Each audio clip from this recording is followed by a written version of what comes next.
Now that I've created my parent account and now that I've added the student that I'm going to be registering to the parent account, I'm ready to complete the forms.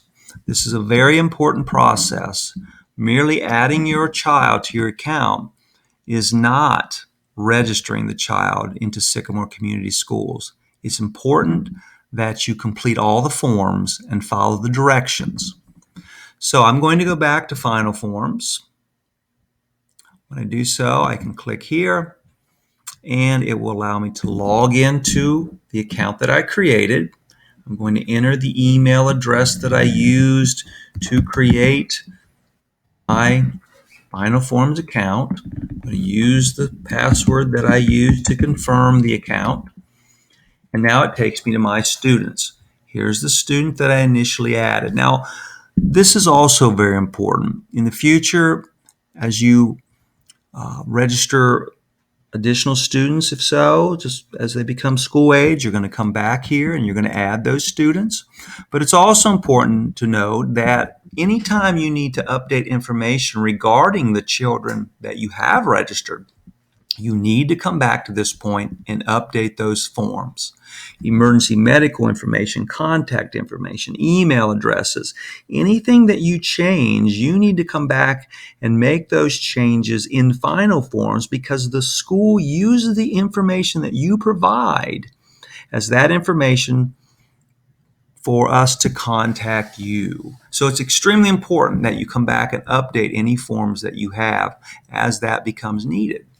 In this case, though, we're going to go and complete the forms for the initial child that's going to be registering. I go to Incomplete Forms, and now here's all the forms that I need to attend to. The first one is the new student registration process. So in this case, we're assuming this child is not yet registered. We've added him to Final Forms. But here's what has to be done for that child now to be officially registered into Sycamore Schools. And read through step 1, step 2, step 3. Extremely important that you complete all of this, but then that you make an appointment with the registrar and that you bring a picture ID and visit that registrar at our Hagelwood Drive District Board office. So those 3 things are very important. The document checklist. What do I need to bring with me to register that student formally into Sycamore Schools when I go to that appointment? Notice the various bullet points here. Driver's license, birth certificates. Read through these very carefully.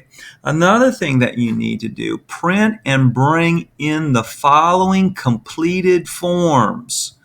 The immunization records, the physician's report. Print these out, have them completed, and bring them completed when you come to the appointment.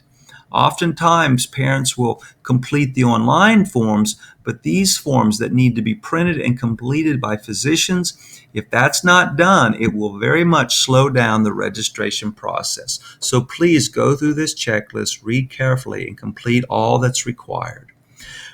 Notice here, are you renting? Are you purchasing? Please check these off. And ultimately, once you have completed this process and done what it says, then you will type in your name and you will submit. Now, what that will do, it will then turn the very first form, which is the student registration process form. That will turn green, and you know that you followed those steps. It will then have you go to the next, and the next, and the next. And you want to progress through that and sign off on all that you need to sign off on until all these are green. Then you will then go to the appointment, having all these forms printed out and completed, and the registrar will help you complete that aspect of it.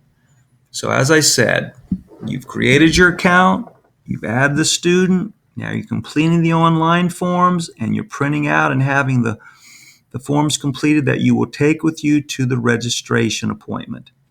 If you do that, it will definitely speed up the registration of your child into Sycamore Schools. In the next video, we're going to take a look at what it looks like for the child if the child is participating in grades 7 through 12 sports. We'll take a look at what that may look like for the child.